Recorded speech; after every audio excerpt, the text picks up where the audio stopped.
Saludos, amigas y amigos. Os doy la bienvenida a este vuestro canal.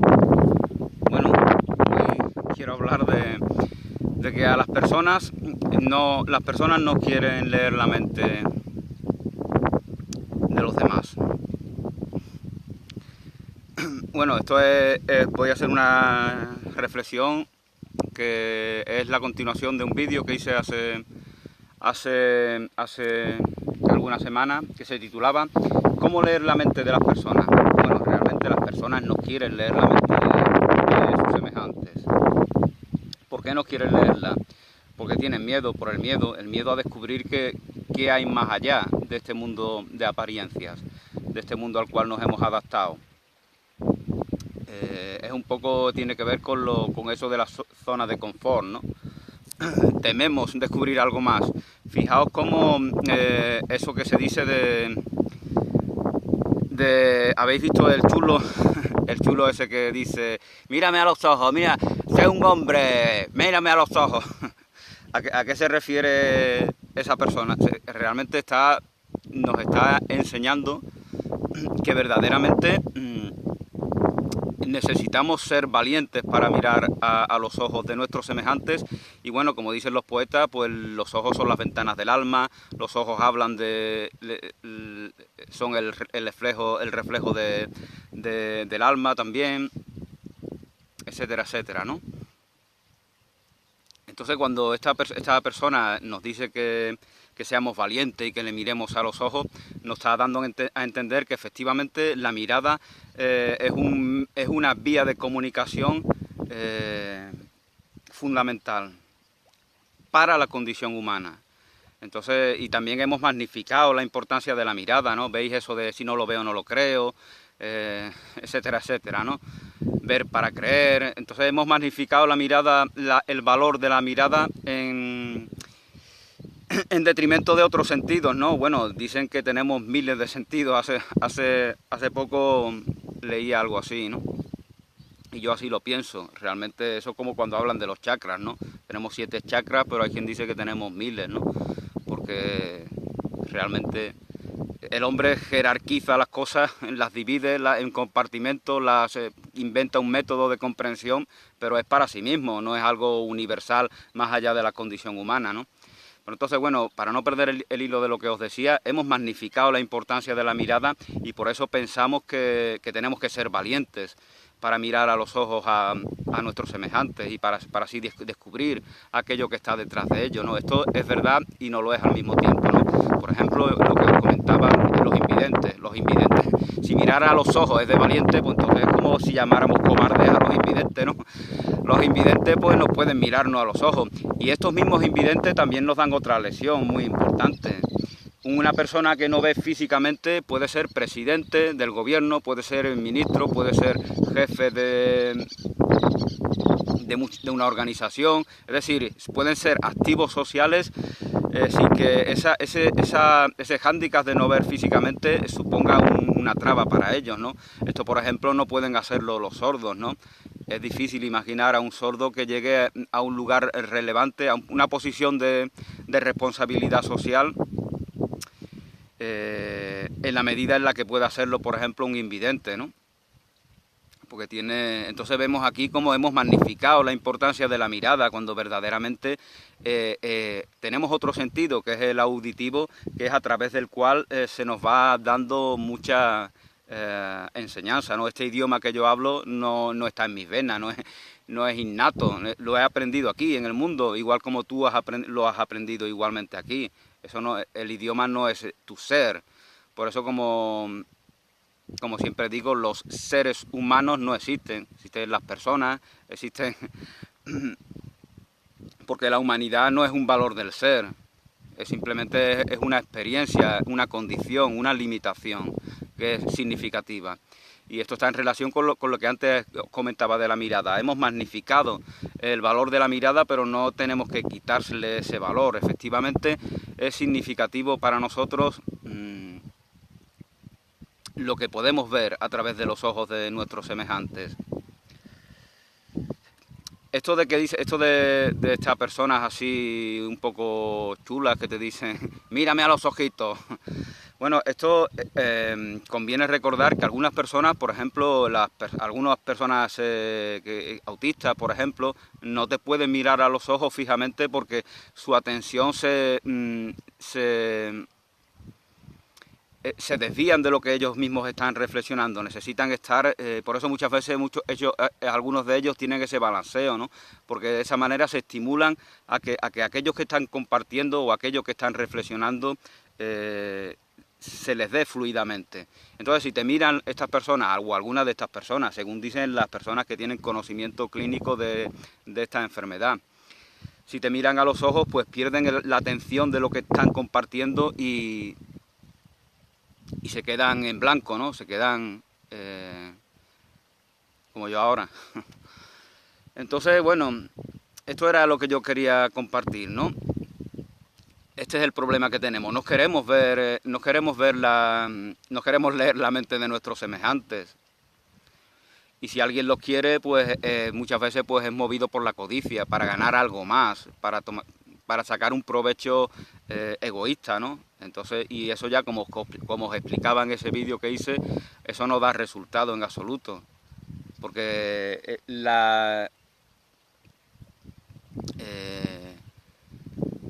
el valor propio de la vida es la inclinación natural a servir a nuestros semejantes. Por lo tanto, leer la mente de nuestros semejantes va en esa dirección también.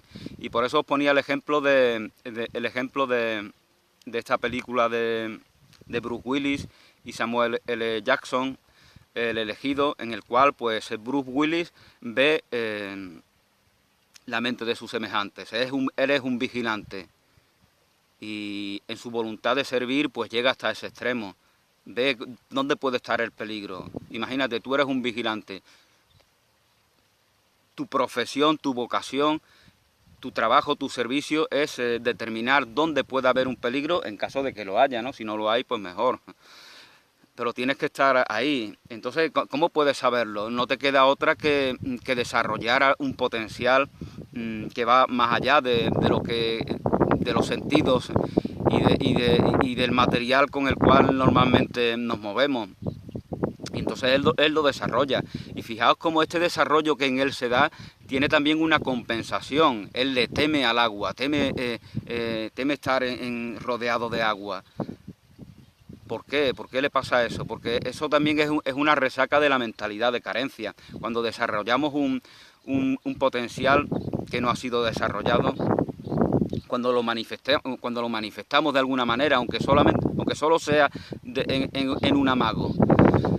Entonces, lo que hace, esa misma resaca de la mentalidad de carencia nos lleva a tener un trauma equivalente. Y el trauma de Bruce Willis, o del personaje que él interpreta, es el temor al agua. Fijaos el temor, que es el temor a lo líquido, que es el temor es el propio temor de saberte que tú estás desarrollando algo nuevo y no sabes qué vas a hacer con ello, no sabes qué va a suceder, qué va a acontecer.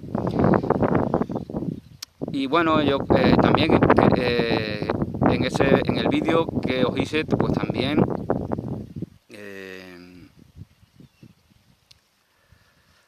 os hablé de cómo hablaba de los rasgos que nos daban noticia de lo que queremos leer en la mente de los demás. Y os decía de que estos rasgos tienen un valor propio, tienen un valor en relación con otros rasgos y tienen un valor en relación con la totalidad de esa persona a la cual le leemos la mente. Pero es muy importante, se me olvidó decirlo, es que todo esto se da como en una fotografía. Tú no estás inquiriendo estas cosas, sino como en una fotografía lo lees todo, como en una fotografía te llega toda esa información. Eso es precisamente en esta misma película también se ve así, ¿no? Es como un flash, ¿no? En el cual tú descubres aquello, ¿no? Porque todos lo hacemos, todos leemos la mente de las personas. Nuestra misma codicia, nuestra misma implicación mental y emocional nos impiden que lo hagamos en mayor medida. Pero todos hemos visto una mirada de una persona que quiere engañarnos, que quiere seducirnos. Vemos en sus ojos, ¿no? Ese brillo falso, y de la misma manera pues vemos esa mirada auténtica de la persona que quiere compartir con nosotros honestamente, de la persona que es sincera, que es transparente, que no habla para perjudicar a otros o que no quiere aprovecharse de nosotros, etcétera, etcétera. Pero esto acontece cuando nosotros también nos valoramos íntegramente y nuestro valor no está expuesto en nuestras relaciones cotidianas, ¿no? Entonces ya, por eso en realidad todo todo se reduce a esto. Una vez que hay un valor incondicional reconocido en sí mismo y por lo tanto reconocido en toda manifestación de vida, incluyendo lógicamente en la de tus semejantes, pues a partir de ahí leer la mente de tus semejantes es algo normal. Y también las madres, como ya os comentaba en ese vídeo, es algo que lo hacen a menudo, ¿no? Saben, ¿cómo no van a saber? Los hijos que tienen, los bebés que tienen han emanado de ellas mismas. De hecho, nos dicen algunos biólogos y biólogas que muchos niños pasan meses antes de tener conciencia de ser un ser separado. Ellos viven como si todavía fueran parte de sus madres, como si todavía estuvieran ahí. Esa es la manera en la que ellos viven, ¿no? Y para ellos los sentidos funcionan de una manera distinta. Ya en alguna ocasión os he dicho del mal que supone para los bebés el apagarle la luz instantáneamente.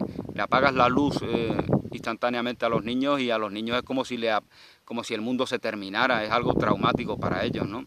Entonces es súper importante ponernos en la pequeña mente, que no es pequeña, es tan grande como la nuestra, pero no ha recibido aprendizajes mundanos. Desde el punto de vista mundano es una mente pequeña, desde la verdad es tan inmensa y tan infinita como la mente, como lo es la mente única, creadora de todo, ¿no? Pero desde el punto de vista mundano no ha recibido las enseñanzas que nos hacen que nos habitúen aquí, ¿no? A este mundo, ¿no?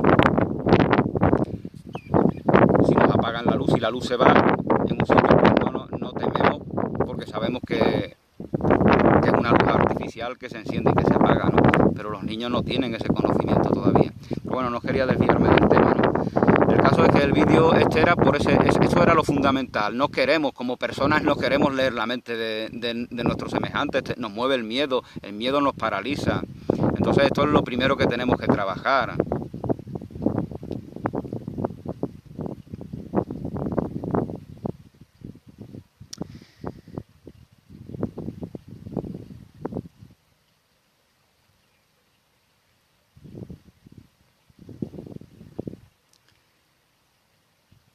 Y una cosa importante, pues eso, no magnificar la importancia de la visión física, que eso no significa que la despreciemos, sino que saber que hay algo más ahí que no tiene que ver con la mirada física.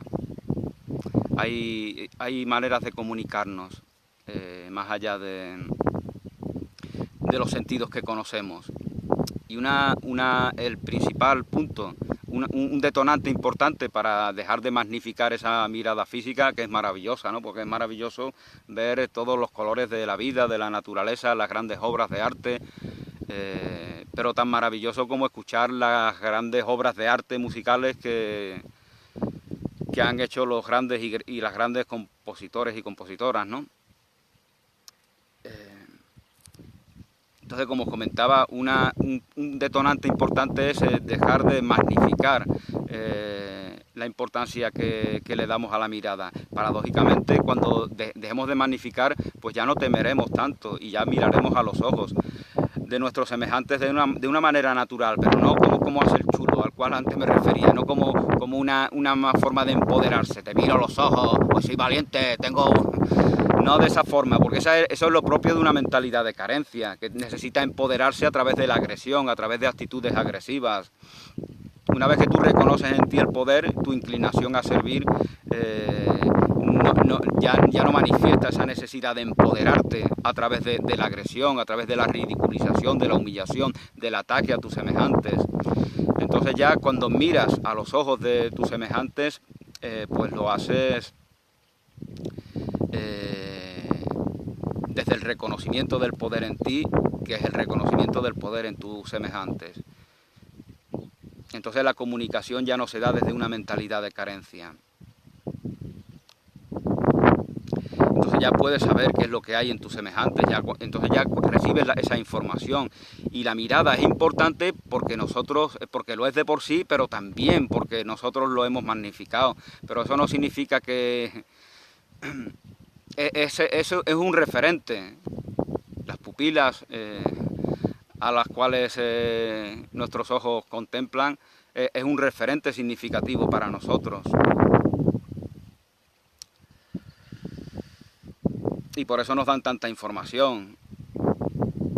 Pero, como os comentaba, volviendo a la imagen, al personaje de Bruce Willis en esta película del Elegido, él ve como en una fotografía, ve lo que acontece detrás, lo percibe primero, luego se va todo formando y por eso puede incluso evitar un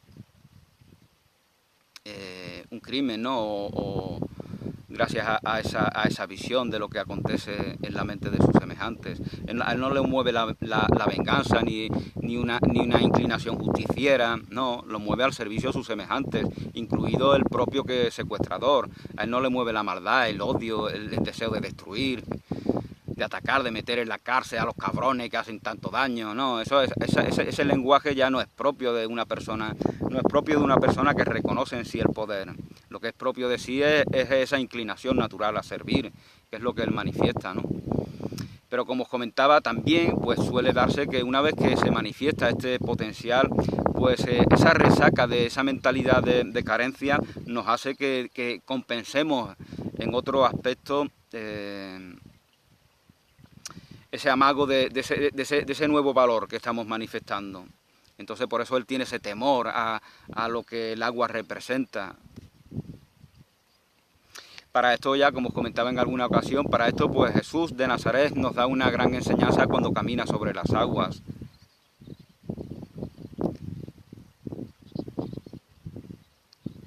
Nos está diciendo que caminar sobre las aguas, eso no sirve para nada, ¿verdad? Si yo me pongo ahí a caminar sobre las aguas, aquí, en el canal, pues los niños no dejan de pasar hambre. Las guerras que hay en Siria o los grupos terroristas, todo eso no termina, ¿no? Los problemas en Colombia, en México, en Nicaragua, no se acaba porque yo camine por ahí, ¿verdad? Por lo tanto, cuando Jesús camina sobre las aguas, será otro tipo de enseñanza el que Él nos está dando. Nos está diciendo que podemos transitar sobre una realidad líquida, y de esto hablan hoy en día los sociólogos, los psicólogos, etcétera, etcétera. Podemos transitar por una realidad líquida que precisamente es la realidad en la que ahora nos encontramos, donde ya no tenemos las certezas sólidas que en otros tiempos teníamos, cuando delegábamos tanto, delegábamos en autoridades, delegábamos en jefes, delegábamos en el Estado. Ya os comentaba en el vídeo que hice sobre en mayo de 68, que en los años 60 empezamos a comprender que no podemos delegar en los estados, que ellos nos pueden meter en guerras horribles, que matan a millones de niños, y verdad que eso no es lo que queremos, pues por lo tanto no nos queda otra que responsabilizarnos. Y eso en alguna medida pues empezamos a darnos cuenta en esa década de los años 60, ¿no? Bueno, pues eso es todo por el momento. Espero que os haya llegado lo que quería compartir. Como personas no tememos leer la mente de las personas, pero si reflexionamos y llegamos a la conclusión, llegamos a la causa, a la raíz de por qué tememos, pues lógicamente podemos trascender ese temor. Y ese trascendimiento está en relación con el reconocimiento del poder en ti, que es el reconocimiento de tu verdadero valor, como obra perfecta, consumada, santa, íntegra, y como que te determina a que tu única realidad es, tu único motor es el amor, y que eso se manifiesta a través del servicio. Y que leer la mente de tus semejantes es una manera de servirlos. Pues muchas gracias, feliz día, bendiciones y hasta una nueva oportunidad.